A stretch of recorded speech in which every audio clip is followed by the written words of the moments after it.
예레미야 29장 11에서 13절입니다. 찾으신 줄 알고 먼저 읽을게요. 시작. 여호와의 말씀이니라. 너희를 향한 나의 생각을 내가 하나니 평안이요 재앙이 아니니라. 미래와 희망을 주는 것이니라. 너희가 내가 부르짖으며 내게 와서 기도하면 내가 너희들의 기도를 들을 것이요 너희가 온 마음으로 나를 구하면 나를 찾을 것이요 나를 만나리라. 아멘. 역대하 16장 9절인데요. 찾으신 줄 알고 읽겠습니다. 시작. 여호와의 눈은 온 땅을 두루 감찰하사 전심으로 자기에게 향하는 자들을 위하여 능력을 베푸시나니. 아멘. 오늘은 찬양의 힘에 대해서 부제만 한번 읽어봐 주실래요? 하나님을 향해서는, 다시 한번 시작. 하나님을 향해서는 전심이어야 합니다 라는 제목으로 말씀을 잠깐 나누고 찬양도 하고 기도하는 시간을 갖겠습니다. 여러분, 찬양이라고 하는 것은 곡조가 있는 기도라고 하죠. 그러니까 멜로디 라인에 붙어있는 기도가 찬양이죠. 그래서 찬양할 때는 온 마음으로 해야 합니다. 전심으로 해야 합니다. 그러니까 우리가 기도할 때 전심이라고 한 단어를 쓰는데 기도할 때만 전심으로 하는 것이 아니라 우리가 정말로 찬양할 때도 전심으로 해야 하는 거예요. 그러면 전심이라고 할 때 어느 정도의 전심일까? 어느 정도의 전심이어야 하나님께서 그 찬양을 전심이라고 여기시고 우리에게 은혜를 베풀기 시작을 할까? 이런 얘기 할게요. 어떤 전심이냐면 성령님 이 시간 함께 하시고 강단에 예수님이 서 계시고 하나님 아버지께서 하늘 보좌에서 여기 뒤편에서 나의 예배를 받고 있다라고 하는 마음이 있는 정도의 전심이어야 되는 거예요. 아멘이세요? 그러니까 여러분, 성령님이 시간에 함께 하십니다. 예수님 이곳에 서 계십니다. 아버지 하나님께서 여러분 예배를 받고 계시는 거예요. 그런 마음으로 예배하는 게 전심이라고 하는 거예요. 아마 이 정도 자세라면 예배 때 눈빛이 살아있을 것 같고 목소리에 힘이 있을 것 같고 하나님을 향한 두려움과 경외감 속에서 예배를 드릴 것 같습니다. 이런 마음이 진짜라면 이런 거예요. 우리가 좋아하는 찬양 있지요. 예수 우리 왕이요 이곳에 오셔서. 정말 예수님이 여러분의 저의 왕이시죠. 왕이신 것을 믿음으로 고백하는 찬양이어야 되겠죠. 이곳에 오셔, 하나님 제발 이곳에 좀 와주세요라고 하는 그런 고백 있잖아요. 보좌로 주여 임하소 우리 찬양을 받아주세요. 하나님이 나의 찬양을 안 받아주시면 내 자리에 죽겠습니다. 이런 각오 있잖아요. 오늘 이 시간 나를 안 만나주시면 나 신앙생활 적어도 물론 그럼에도 불구하고 해야겠지만 그 정도의 각오 있잖아요. 여러분들, 왕이신 예수에 오셔서 좌정하셔서 이곳에 앉아주셔서 무너진 질서를 회복시켜 주시고 무너진 하나님의 관계를 회복시켜 주시고 다시 한번 영이 열려서 하나님을 좀 보게 해주세요. 그래서 만일 회중 가운데 예배 시간에 늦어서 찬양에 늦어서 찬양을 안 하고 넘어가고 있는 경우가 있다면, 와서 찬양을 안 하고 반만 하는 경우가 있다면, 그 찬양 시간도 건너뛰는 성도가 있다면 어떻게 생각하면은 이것은 영적인 의미로 하나님을 기만하는 것일 수 있다. 하나님을 무시하는 것일 수 있다. 성령이 함께 하시고 강단에 예수님이 서 계시고 하늘 보좌에서 하나님께서 우리 예배를 받으시는 것이 전심인데, 그것이 전심이라면 찬양을 안 한다, 찬양을 대충 한다, 찬양을 건너뛴다, 이것은 하나님을 무시하는 일일 수 있다는 거예요. 여러분, 우리가 매일 출근하는 직장에 늦는 분 없죠. 맞선 자리에 늦는 분 없죠. 소개팅 자리든 양가 부모님이 상견례하는 자리에 늦게 나타나는 분 없죠. 적어도 20분, 15분 전에 가서 대기를 하죠. 만일 그 시간 그 자리에 늦는다면 하나님 그 상대방을 무시하는 게 돼버리는 거잖아요. 그런 예배는 이 차원을 넘어선다는 거예요. 예배는 왕이신 하나님을 예배하는 거래요. 그리고 이 하나님을 높이고 경배하는 자리가 예배의 자리예요. 그래서 우리가 예배를 늦어 찬양을 안 해? 하나님을 무시하는 것일 수 있다. 하나님을 귀중한 분으로 여기지 않는 것일 수 있다. 동네 친한 친구, 형쯤으로 생각할 수 있다. 여러분, 우리 하나님이 동네 형은 아니잖아요. 물론 십자가의 은혜로 하나님 안에 거하고 나는 주님 안에 거하는, 하나님을 아버지라고 부를 수 있는 그런 사이가 됐지만, 그렇다고 해서 하나님을 가볍게 다룰 수 있는 분은 아니잖아요, 여러분들. 우리가 찬양을 하는데 왜 은혜가 안 올까, 여러분들? 보통 찬양을 하면 은혜가 안 오는 게 어렵거든요. 한번 따라 합시다. 찬양을 제대로 하면 은혜가 안 올 수 없다. 은혜가 안 오는 게 기적이거든요. 그럼 왜 그럼에도 불구하고 은혜가 안 올까? 보통 찬양을 하면 은혜가 안 오기가 어려운 건데, 여러분, 실은 기도보다 찬양 은혜를 더 많이 받는 거예요. 기도는 내 기도 제목이 들어가잖아. 내 의가 들어가거든. 내 소원이 들어가거든. 근데 찬양은 하나님을 순수하게 높이는 거예요. 그때도 은혜를 많이 주겠어요? 기도할 때 은혜를 더 많이 주겠어요? 찬양할 때예요. 찬양할 때예요. 그러면 왜 이렇게 은혜 받을 수 있는 길이 있는데 왜 그럼에도 불구하고 은혜가 안 올까? 일단 찬양을 건너뛰기 때문에 그래. 찬양을 안 하기 때문에 그래. 그리고 찬양을 하더라도 앞에서 보면 대충 나오거든요. 대충 해. 대충 해. 대수롭지 않게 생각해, 찬양을. 눈빛이 그냥 그래. 찬양하는 힘이 그냥 그래. 하나님을 향한 경외감이 없어. 찬양은 하나님의 마음을 움직이는 통로가 되는데 그런 마음이 안 보여. 찬양을 하는데 온 마음이 아니야. 전심이 아니야. 하나님 앞에 온 마음을 드리고 있다라고 하는 마음을 못 느끼겠는 거예요. 그리고 정말로 중요한 영적인 원리 하나가 있는데, 한 사람이라도 찬양을 대충 하면 그 한 사람 때문에 전체 은혜가 안 오기도 해. 진짜 여러분들. 찬양하다가 갑자기 중간에 누가 나가죠. 그 사람 때문에 찬양이 끊겨. 성령 역사가 끊겨. 진짜 그래요, 여러분들. 그러므로 우리에게 필요한 것은 따라하겠습니다. 모두의 전심이라. 진짜 모두의 전심이에요. 모두의 전심이에요. 한 사람이라도 찬양 안 하는 사람이 있으면 다 하는 사람이 되어야 돼. 그래서 여러분들, 예레미야 20개 본문에만 이렇게 말하는 거 읽어보겠습니다. 시작. 너희가 내게 부르짖으며 내가 와서 기도하면 너희들의 기도를 드릴 것이요, 너희가 온 마음으로 나를 구하면 나를 찾을 것이요, 나를. 하나님 앞에 설 때에 온 마음이기를 주의 이름으로 축원합니다. 진짜 여러분들, 온 마음이어야 돼요. 역대하 16장 9절도 봐요. 크게 읽겠습니다. 시작. 여호와의 눈은 온 땅을 두루 감찰하사 전심으로 자기에게 향하는 자들을 위하여 능력을 베푸시나니. 누구에게 능력을 베푸신대요? 전심으로 자기에게 향하는 자들을 위하여. 그런 자들에게 하나님 주목하시겠다는 거지. 그런 자에게 능력을 베푸시겠다는 거, 은혜를 주시겠다는 거예요. 찬양은 곡조가 있는 기도라고 하죠. 그래서 찬양이 전심을 다하잖아요. 기도가 돼요. 신기해요. 찬양에 온 마음을 쏟잖아요. 기도의 문이 열려. 기도의 문이 안 열리는 것은요, 찬양을 안 했거나 했어도 대충 했기 때문이에요. 이런 거예요. 마음이 없는 찬양, 믿음이 없는 찬양, 하기 싫은데 억지로 하는 찬양, 당연히 기도가 안 되지. 그런데 만약에 찬양에 힘을 쏟잖아요. 전심을 기울이잖아요. 기도의 문이 열려 기도가 돼.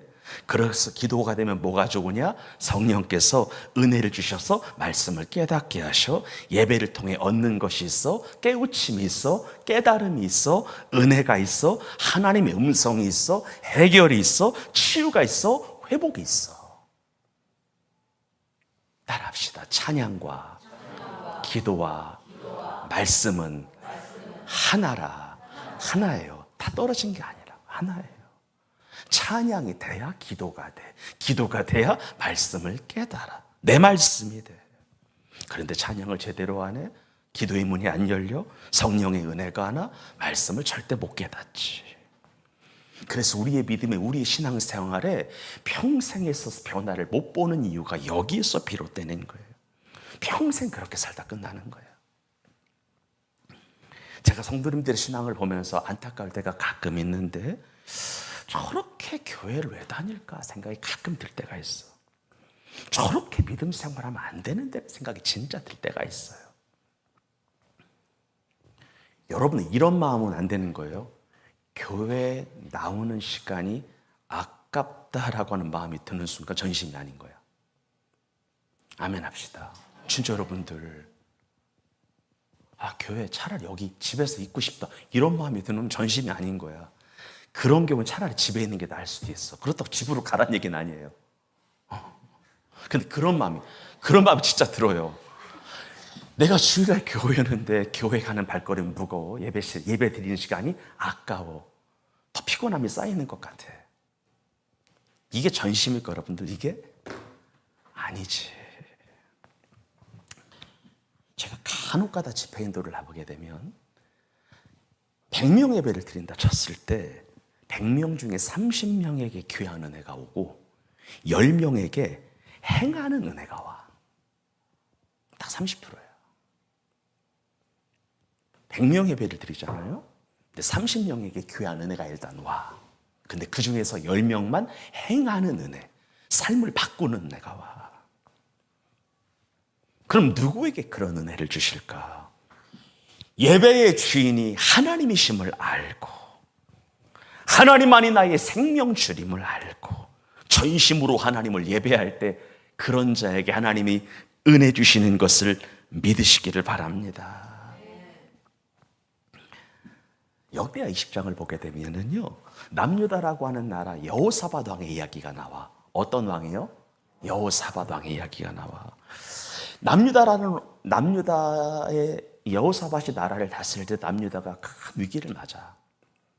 사면초가의 상황을 맞아.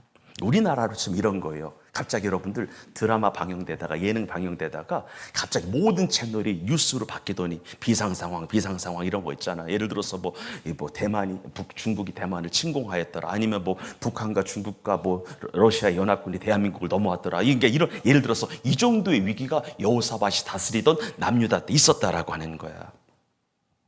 여러분, 여호사밧이 남유다의 왕으로 있을 때에 암몬과 모압의 연합군이 남유다를 쳐들어와요. 어디까지 왔냐? 하사손 다말 엔게드라고 하는 곳까지 찾아온 것을 보게 돼요. 여기가 어디냐면 남유다의 턱밑까지 온 거야. 거의 경계까지 온 거야. 우리나라로 치면 이 3개국의 연합군들이 파주 뚫고 일산까지 온 거예요. 내일이면 서울 함락의 상황이 맞이했던 거이들이. 그럼 이런 상황에서 여호사밧이 뭘 했을까? 여러분, 여호사밧은 하나님을 믿는 왕이었거든. 어떤 일을 했을까요? 일단 두 가지를 첫 번째는 뭐냐면 전 국민에게 회개하라고 하며 기도를 선포해. 지금 우리나라가 이런 때라고 난 생각해. 지금 대통령이 전 국민에게 회개하라고 하며 기도를 선포해야 될 때라고 생각해. 그만큼 급하다는 이야기예요. 전 국민에게 여호사밧이 딱 나서서 회개해야 합니다. 우리가 하나님에게 돌아가야 합니다. 회개를 선포하는 거예요. 그래도 여호수아 본인도 하나님 앞에 무릎을 꿇고 기도를 해. 여기서 여러분, 전 국민이라면 정말 남유다 백성들 전체가 하나님 앞에 나와요. 성경이 보니까 유다의 모든 사람들, 남자는 말할 것도 없고 아이들까지도 나왔다라고 성경이 기록되어 있거든요. 전심으로 하나님 앞에 기도를 하는 거예요. 한번 읽어볼까요? 읽습니다. 시작. 여호사밧이 두려워하여 여호와께 낯을 향하여 간구하고 온 유다, 잘 봐요. 여호와께 낯을 향하여 간구했어요. 그 다음에 시작. 온 유다 백성에게 금식하라 공포하매 유다 사람이 여호와께 도우심을 구하려 하여 유다 모든 성읍에서 모여와서 여호와께 간구하. 온 백성에게 회개를 선포해. 온 백성에게 하나님 앞에 얼굴을 들고 기도하라고 이야기해요.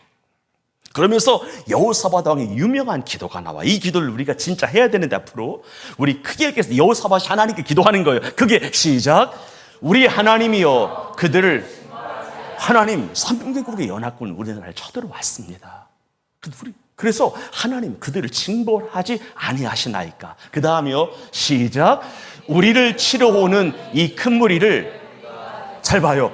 우리를 치러오는 엄청난 무리를 우리가 대적할 능력이 없고 내 힘으로 안 되고 그 다음에요 어떻게 할 줄도 하나님 내 방법으로 안 되고 그 다음에요 오직 주만 바라보나이다. 하나님, 우리를 치료하는 엄청난 대군이 있는데 우리가 그들을 대적할 능력이 없고요, 어떻게 할 줄도 알지 못하겠고, 이럴 수 있죠. 여러분, 인생을 살면서 수많은 대적들이 있습니다. 하나님 어떻게 할지 모르겠어요. 대적들은 밀려오는데 어떻게 할지 모르겠어요. 그래서 내가 오늘 이 시간 하나님만 바라봅니다. 하나님께 두 손을 듭니다. 하나님 도와주세요. 크게 따라 합시다. 하나님만 바라봅니다. 엄청난 무리를 우리가 대적할 능력과 힘이 없고 어떻게 할 줄도 모르겠고, 이 인생을 살 때 이런 데 진짜 있거든요. 사방이 막혀 있어서 어떻게 할지 모르겠는 거예요. 여러분, 진짜 힘들면 기도할 힘도 없는 거 아시죠? 내 영이 진짜 힘들면은 기도할 힘도 안 나와. 그런 상황이 이상, 이 왕이 지금. 그런데 하나님을 향하여 두 손을 들고 전심으로 회개하며 주의 얼굴을 구할 때였어요. 간절히 구할 때였어. 전심으로 구할 때였어요. 하나님의 말씀이 선지자에게 임해. 하나님의 말씀이 주의 종에게 임해. 하나님의 말씀이요, 레위 사람 스가랴의 아들 야하시엘이라고 하는 하나님의 종에게 임해.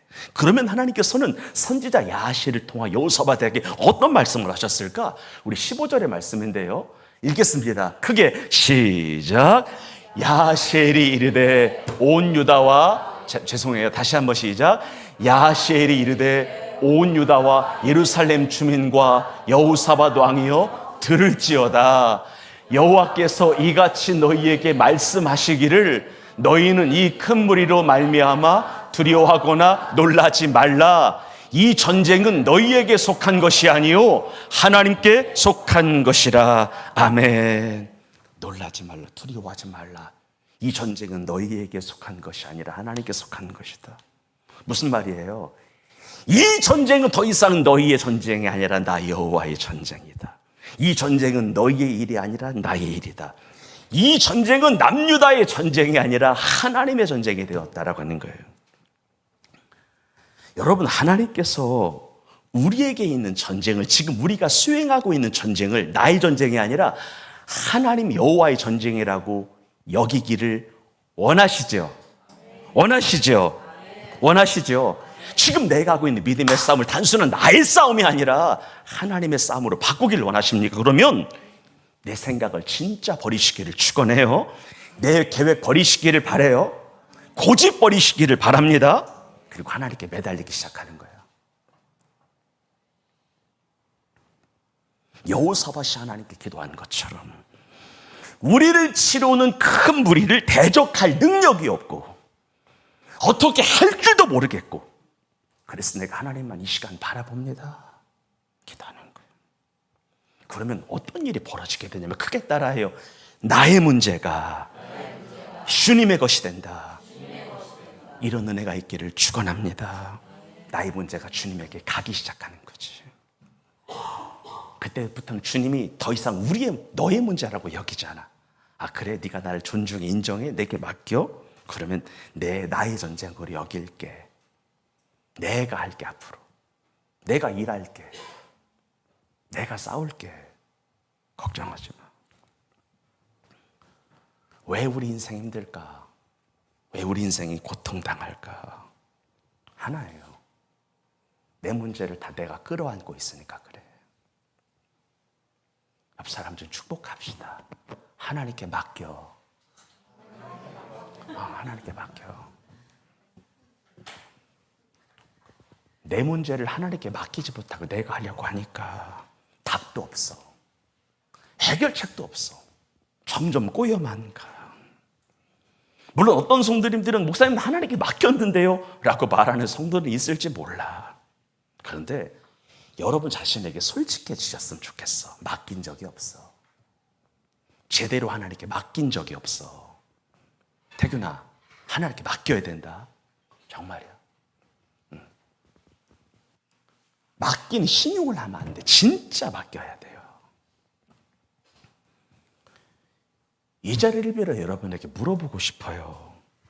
정말 나의 문제를 한 번이라도 제대로 하나님께 맡겨보았는가? 맡겨보았는가? 한 번이라도 제대로 하나님을 의지해 본 적이 있는가? 하나님 앞에 사생결단의 기도로 한 번이라도 나아간 적이 있는가? 창자가 끊어지는 회개를 해본 적이 있는가? 진짜 하나님 앞에서 우리. 그러면서 여호사밧이 선지자의 말을 믿어. 선지자의 말을 하나님의 말로 받아. 여기서도 중요한 교훈이 있는데, 여러분, 하나님께서 여러 번 저에게 많은 말씀을 하시겠죠. 한두 가지 말씀을 하시는 것이 아니라 수많은 말씀을 하시는 거야. 그런데 어떤 사람은 그 말씀을 믿는 사람이 있는가 반면에 어떤 사람은 긴가민가해. 안 믿어. 안 믿어. 우리 중에 믿는 사람도 있지만 안 믿는 사람도 있을 거예요. 목사님, 그게 가능할까요? 그런 일이 내게 이루어질까요? 저 사람은 모르겠지만 아니야, 너도 할 수 있어. 너도 하나님의 음성 들을 수 있어. 우리 모두 들을 수 있는 거예요. 여러분, 여호사밧 왕이 선지자의 말을 하나님의 말씀으로 받은 것처럼 하나님의 말씀을 내게 주신 말씀으로 삼으시기를 주의 이름으로 축원합니다. 그때 우리 앞에 있는 문제는 문제가 아니야. 우리가 신앙을 회복하잖아요. 어려운 중에 신앙을 회복하잖아요. 곤란한 중에 하나님과 나와의 관계가 회복되잖아요. 그러면 나타나는 좋은 현상 중에 하나가 있어. 내 앞에 있는 문제가 더 이상 문제로 보이질 않아. 이게 중요한 거예요. 관계만 좋아봐. 문제가 안 보여. 문제로 보이지 않아요. 그리고 나서 여러분들, 하나님의 응답을 받은 여호사밧이 전쟁을 하러 가는데 여기서 중요한 얘기가 하나 나와. 이 얘기하고 싶어서 제가 이야기했던 건데, 여호사밧이 하나님의 야하시엘을 통하여 주신 하나님의 말씀을 믿고 전쟁터로 갈 때에 중요한 것이 있었어요. 크게 따라합니다. 군대를 앞세우는 것이 아니라 찬양단을 앞세웠더라. 이게 중요한 거야. 하나님 응답이 떨어졌어요. 그럼 뭐를 데리고 나가야 정상이에요? 군대 갖고 나가야지. 근데 여호사밧이 군대를 안 갖고 나가. 무엇이 선봉에 섰다고요? 찬양팀이 서요. 왜요? 네. 그래서 여러분들, 예배의 문을 뭐로 여는 건데 찬양으로 여는 거예요. 근데 이거를 건너뛰네. 이거 안 되는 거예요, 여러분들. 진짜예요. 전쟁터로 나가요. 싸움하러 나간다고. 근데 K9 자주포를 갖고 나가는 게 아니라, 현무를 갖고 나가는 게 아니라 뭐가 나가요? 찬양팀이 나가. 이건 인간적으로 거의 제정신이 미친 짓인데, 실은 인간적으로 봤을 때는. 지금 여호사밧은 나가세 주 예수만을 위하여 찬양을 하는 거예요. 그러면 찬양팀을 앞세우며 전쟁하러 나갈 때 어떤 일이 벌어졌나? 한번 크게 따라해요. 찬양함과 동시에 하나님이 예비하신 복병이 일어나셨더라. 그 하나님이 예비하신 복병이 천사들인지 남유다의 복병인지는 몰라요. 그런데 분명한 것은 하나님이 예비하신 복병이 일어나서 모압과 암몬의 연합군을 쳐서 물리치는데, 그것도 그냥 물리치는 것이 아니라 자중질환이라고 하죠. 모압이 암몬을 치고 암몬이 모압을 치는, 지들끼리 싸우는 거야. 식은 죽 먹기라고 하죠. 손대장구 고푸는 거 있잖아. 이렇게 돼버리는 거예요. 한번 크게 읽어봅시다. 시작. 이에 백성들이 아침에 일찍 일어나서 드고와 들로 나가니라. 나갈 때에 여호사밧이 서서 이르되 유다와 예루살렘 주민들아, 내 말을 들을지어다. 너희는 너희 하나님 여호와를 신뢰하라. 그리하면 견고히 서리라. 그의 선지자들을 신뢰하라. 그리하면, 잘 봐요, 하나님 여호와를 신뢰하라. 그리하면 선다는 거예요. 그 다음에 선지자를 신뢰하라. 그리하면 형통한다는 거예요. 21절 시작. 백성과 더불어 의논하고 노래하는 자들을 택하여 거룩한 예복을 입히고 군대 앞에 생진하여 여호와를 찬송하여 이르기를, 그 노래와 찬송이 시작될 때에 여호와께서 복병을 두어 유다를 치러 온 암몬 자손과 모압과 세일산 주민들을 치게 하심으로 그들이 패하였으니 곧 암몬과 모압 자손이 일어나 세일산 주민들을 쳐서 진멸하고 세일 주민들을 멸한 후에는 그들이 서로 쳐 죽였더라. 아멘. 여호와의 복병이 일어났어요. 찬양하니까. 여러분, 이런 게 있어요. 우리가 찬양을 하고 기도를 하잖아요. 근데 한번 따라 합시다. 기도가 시작될 때 움직이는 거 아니다. 기도가 시작되면 성령이 운행하세요. 진짜 여러분들. 그래서 기도가 시작될 때는 움직이는 거 아니에요. 그래서 제발 부탁드리는 거는 급한 생리현상이 아니고서는 제발 화장실을 좀 미리 다녀오세요. 진짜 그래요. 찬양하고 기도를 들어가잖아요. 기도는 성령이 운행하는 시간이야. 성령이 만지는 시간이에요. 역사하는 시간이야. 나를 회복시키는 시간이라고. 하나님의 군대가 일어나는 거예요. 그리고 남유다 백성들이 전쟁터로 가보니까 암몬과 모압 연합군들이 지들끼리 서로 싸우다가 지들끼리 죽고 모든 물건, 무기, 식량 이것들을 다 두고 가는 거야. 그래서 성경에 보니까 3일 동안 전리품을 쓰고 있다는 이야기가 나와요. 여러분, 하나님은 우리에게 승리를 주시는데 승리의 시작은 찬양이 맞아. 전심으로 찬양할 때 하나님이 이래. 성도님들에게 권면해요. 오늘의 선포된 말씀을 제발 믿으시기 바라요. 내 생각 믿지 말고 하나님 말씀 믿으시기 바라요. 온 마음으로 찬양하세요. 기도하세요. 믿음의 찬양은 산도 옮겨요. 믿음의 찬양은 하나님의 군대를 일으켜요. 믿음의 기도는 병든 자를 구원해요. 믿음의 기도와 찬양은 하나님으로 하여금 일하시게 한다라고 하는 것을 기억하시기를 주의 이름으로 축원합니다. 그러면서 드디어 예루살렘 주변에 온 나라에 소문이 돌기 시작해. 온 세계 소문이 나기 시작해. 어떤 소문이냐면 여호사밧과 남유다의 모든 군대가 찬양을 통해서, 무기를 통해서가 아니라 찬양을 통해서, 오직 하나님의 일하심을 통해서, 하나님의 군대를 통해서 모압과 암몬의 군대를 쳐서 멸하여 엄청난 전리품을 취하였더라. 마지막이에요. 29절 30절 시작. 이방 모든 나라가 여호와께서 이스라엘의 적군을 치셨다 함을 듣고 누구를 두려워함으로? 하나님을 두려워하는 거예요. 제가 이 본문을 보는데 하나님이 그래도 이 나라를 지키신 이유가 있어. 그래도 이 땅에 기도하는 사람들이 있어서 그래. 그래서 북중로 일본 주변의 열강들에게 두려움을 주시는 거야. 대한민국 그래 건드리지 못하게. 믿으십시오. 그래서 여러분의 기도가 여러분의 찬양이 중요한 거예요. 30절 시작. 여호사밧의 나라가 태평하였으니 이는 그의 하나님이 사방에서 그들에게 평강을 주셨음이더라. 아멘. 결론 맺을게요. 하나님의 일하심, 하나님의 역사하심을 보려면 하나님의 눈에 들어야 돼. 하나님의 눈에 들어야 돼. 그래서 찬양을 할 때 전심으로 해야 되고, 말씀을 듣을 때 사모하는 마음으로 해야 되고, 기도를 할 때 온 마음으로 해야 돼. 그리고 하나님이 내 인생의 주인이심을 고백하며 하나님께 내 인생을 맡겨야 돼. 그러면 사모하는 그 영혼에게 은혜도 주시고 구원도 주시고 응답도 주시고 회복도 주시고 승리를 주세요. 사랑하는 여러분, 지금 이 시간 우리 하나님은 그래요, 전 세계 예배를 보고 있고 우리의 찬양을 듣고 계실 텐데, 주의 눈에 들고 주의 눈에 돋보이는 찬양하는 사람들, 경배하는 사람들, 예배하는 사람들이 되어 하나님의 일하심을 보는 생명의 빛 교회가 되기를 주의 이름으로 축원합니다. 기도하겠습니다.